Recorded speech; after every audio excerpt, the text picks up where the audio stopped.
de los gentiles o de las gentes.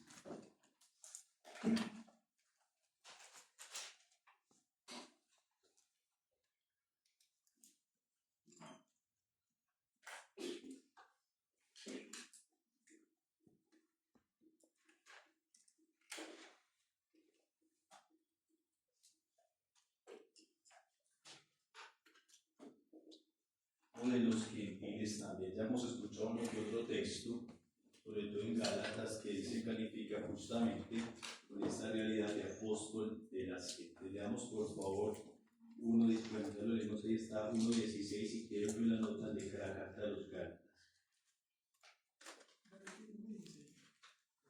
Leamos 1 Corintios 9:1.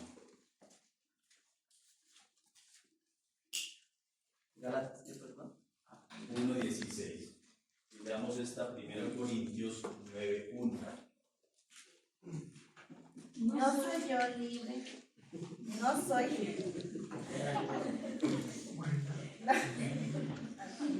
Pero no soy yo libre, no soy apóstol, no he visto a Jesús nuestro Señor. ¿No son ustedes mi obra de apóstol al servicio del Señor?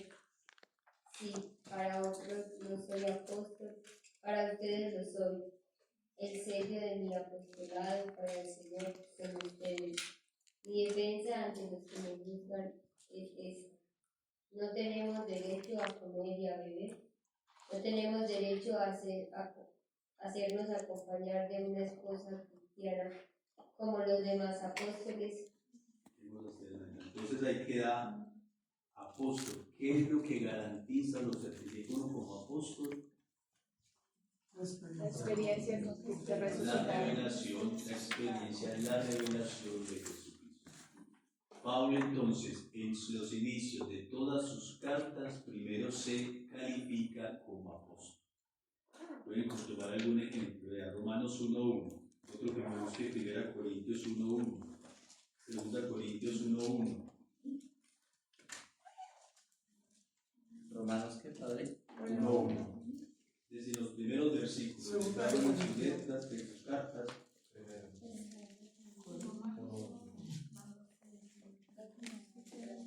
Pablo, siervo de Cristo Jesús, apóstol por un llamado de Dios, escogido para el evangelio de Dios. Maneja sobre todo esos dos calificativos entonces, apóstolos y también llamado, porque ya hemos hecho claridad hace un momento que nadie se autollama y nadie se autoproclama predicador, sino que uno ante todo se debe sentir un llamado. Cuando uno se vuelve tan obsesionado con este camino, que sí o sí o sí o sí, tengo, ahí es donde uno empieza a dudar: ¿me estoy autollamando o verdaderamente es un llamado del Señor muy libre, que uno da respuesta? Es ante todo, Pablo se considera con esas dos características, apóstolos o también kletos, en griego, que significa justamente llamado. Veamos por favor Filipenses 2:25.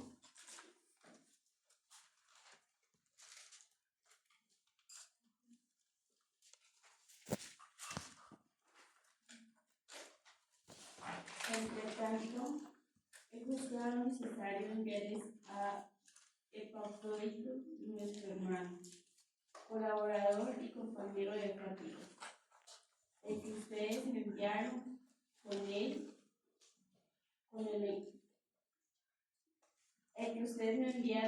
encargo de socorrerme en mis necesidades. Bueno, en este caso, Pablo también es consciente de lo que certifica que uno sea un predicador, o lo que lo certifica uno como apóstol, es justamente el conocimiento de Cristo. Sin embargo, Pablo tampoco es que limite este ministerio, el apostolado, simplemente a su condición, como que da a entender que hay otros colaboradores que también pueden gozar de este apostolado. Es decir, no es único y exclusivo. Es decir, esto del apostolado fue muy marcado sobre todo en Lucas. A Lucas le da mucho miedo mencionar a Pablo como apóstol, pero como la obra lucana es tan petrina, ¿cierto? Pedro, Pedro, Pedro siempre. Entonces, claro, en su lenguaje trata de ser un poquito moderado, porque los apóstoles son los apóstoles. Ya, obviamente, con todo el crecer de la iglesia, el desarrollo de la iglesia, tampoco es que uno lo llame apóstol y que lo escandalice. Usted es un apóstol de Cristo. Sí, un apóstol de Cristo, yo lo conozco. Ya cuando estamos hablando de manera jerárquica o de eclesial, usted lo llama un apóstol, pues ya cambia de connotación, pero todos somos de cierto modo apóstoles. Veamos al menos 1 Corintios 15:8.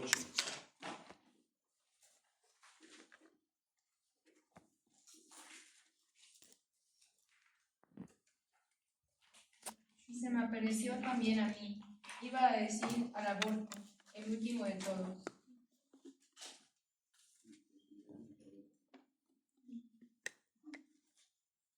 15:8. 15:9, ¿no?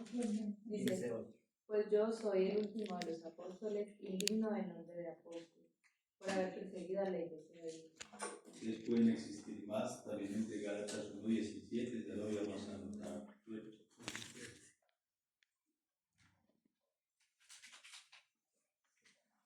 Ya habíamos dicho que Lucas nunca lo menciona como apóstol, de pronto lo hará únicamente en Hechos, y vamos a ver 14:4.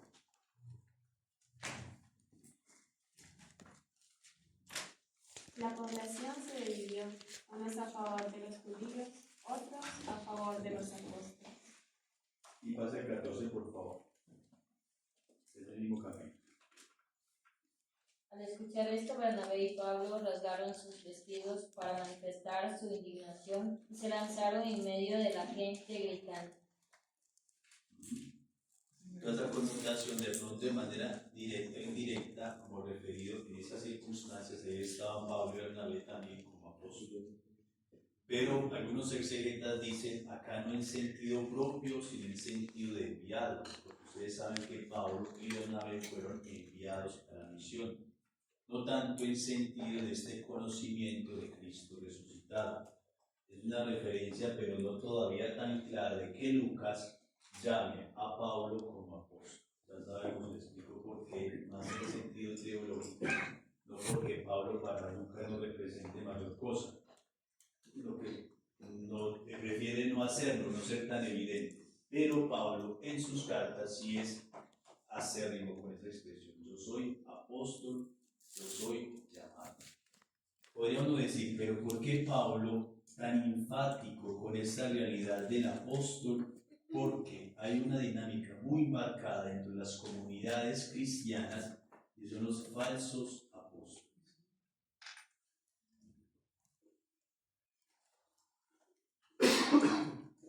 Muy marcada. Entonces, claro, ¿cuál era? El pobre Pablo iba a una comunidad y empezaba a sembrar el evangelio, a predicar como apóstol, en fin, se iba y llegaba otro aparecido por ahí presentándose supuestamente como apóstol y prácticamente destruía lo que Pablo ya había hecho. Entonces Pablo es fuerte, pero muy fuerte con estos superapóstoles, también le llama él, o también los falsos apóstoles. Como para decir, ustedes para qué les creen, si ellos no han conocido a Cristo resucitado, yo sí soy un auténtico apóstol. Digamos al menos la carta de los Corintios. Bueno, quedémonos más con esa de Gálatas, sobre todo en 1:1, cuando se enfurece de una manera impresionante, porque empezaron a dejar.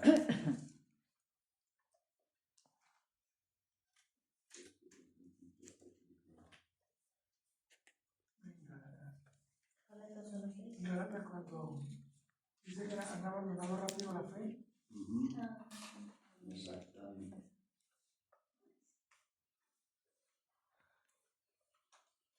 Por ejemplo, acá de manera indirecta, de Filipenses 1:15. Es cierto que algunos predican a Cristo por envidia y rivalidad, pero hay también otros que lo hacen con buena intención, ahí refiriéndose de cierto modo como a estos apóstoles. Padre, creo que es la carta de 2 Corintios donde habla de los falsos apóstoles. que siempre más bien larguito, son 6 siguientes. Vamos por 2 versículos al menos. Primera Corintios 11. Segunda Corintios 11. Veamos 2 versículos 11 y siguientes. Ojalá me aguantaran algunas tonterías. Claro que las aguanto. Estoy celoso de ustedes y son celos de Dios. Pues los he ofrecido a Cristo como una joven virgen a la que yo he desposado con el único esposo. Él inicia, por ejemplo, ese es denominado el discurso del loco. Justamente pero después explicará esto, todo tiene que ver con la discurso de la locura, de la mímesis en Pablo. Por ejemplo, 3.1, Filipenses. Por lo demás, hermanos míos, alegraos en el Señor. A mí no me resulta molesto volver a escribir las mismas cosas, en cambio a vosotros os da seguridad. Atención con los perros, atención con los embusteros, atención con la mutilación. Tened en cuenta que los verdaderos circuncisos somos nosotros, los que damos culto en el Espíritu de Dios y nos gloriamos en Cristo Jesús sin poner nuestra confianza en la carne. A eso se refiere con los falsos apóstoles. Por ejemplo, en este caso nos da a entender de esa dinámica que estaba tan en contra Pablo de la circuncisión. Recordemos que los judaizantes, los judeocristianos ya circuncidados, estaban empezando a exigir a los paganos, a los gentiles que no eran circuncidados, una presión inmensa. Circuncídense, si no, no son cristianos. Pablo, incluso siendo judío, curiosamente, no promulga la circuncisión y dice: no es necesaria la circuncisión. Y eso fue motivo de problema entonces también con Pedro, allá en Jerusalén, en fin, con la misma carta a los. Esto refería entonces al apóstol, motivación contra los falsos apóstoles. También hay otros títulos que él se da, ya lo habíamos leído, como doulos en griego, es decir, de siervo. También se considera siervo.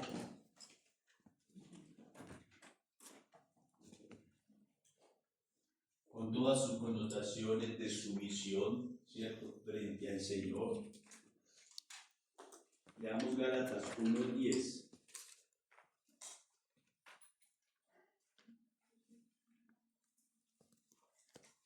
¿Con quién tratamos de conciliarnos? ¿Con los hombres o con Dios? ¿Acaso tenemos que agradar a los hombres? Si tratara de agradar a los hombres, ya no sería siervo de Cristo. Ahí está el siervo, también es denominado así. También Pablo se denomina como diáconos, es decir, como servidor. Leamos 2 Corintios 6:4. Antes bien, nos manifestamos en todo como ministros de Dios, soportando con frecuencia tribulaciones, necesidades y angustias. Entonces, ministros, que da una buena traducción, más bien como servidores, también está ahí como que así fue.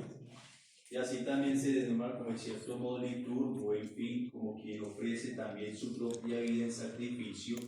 Pero sobre todo quedémonos con esto, hermanos, entonces sería como apóstol, como llamado en razón de la existencia de los falsos apóstoles. Y que usted, para certificarse como apóstol, debió haber recibido la revelación del Hijo de Dios y resucitar. Es lo que lo certifica a uno como apóstol. Y ya habíamos dicho que entonces, según él, se considera como un evangelizador de las gentes, de los gentiles. Lo leíamos en Gálatas 1:16. Leamos Gálatas 2:7-9.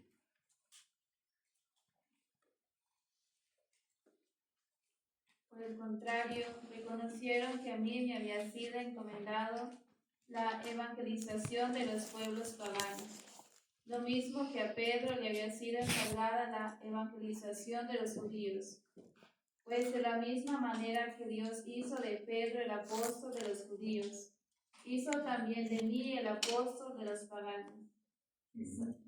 Ahí Ahí está esa realidad, porque al parecer Pablo, pues, es que es muy normal, muy natural. Si Pablo, es decir, con sus coetáneos, sus judíos, primero les exige que no se llegan a crucificar y luego se ponen a predicarlo, queda muy mal ante la sinagoga.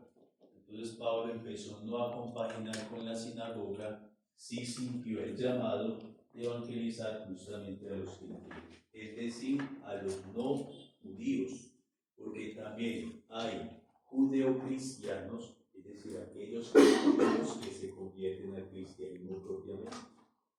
Y los judaizantes, hacemos diferencia en que son aquellos acérrimos con su judaísmo y quieren hacerle cumplir a los cristianos estas normas, como justamente sucede con el de la circuncisión. Pablo entonces se considera un evangelizador de los paganos.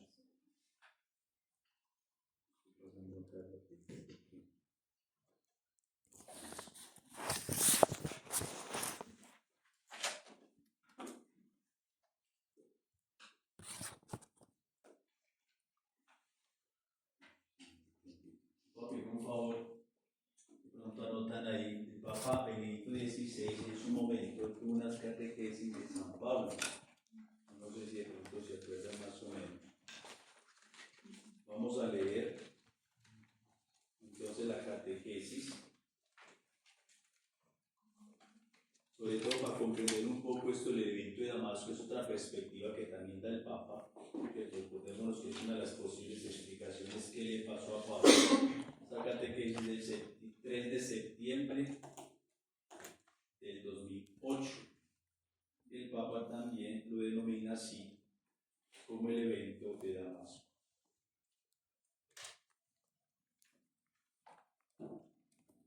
Iniciaremos con los viajes misioneros, pero mira, es como tan poquito tiempo encender y en fin, y no logramos ver más cosas. Ya descanso. Yo les pague.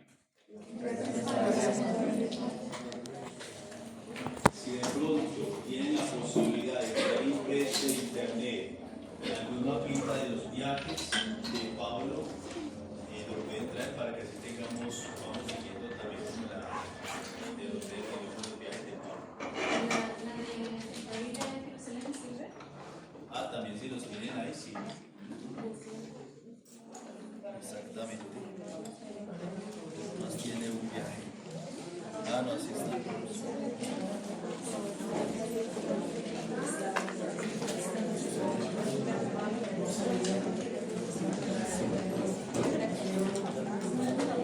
Ah, ¿quieren que yo lo traduzca? Sí, ya solo.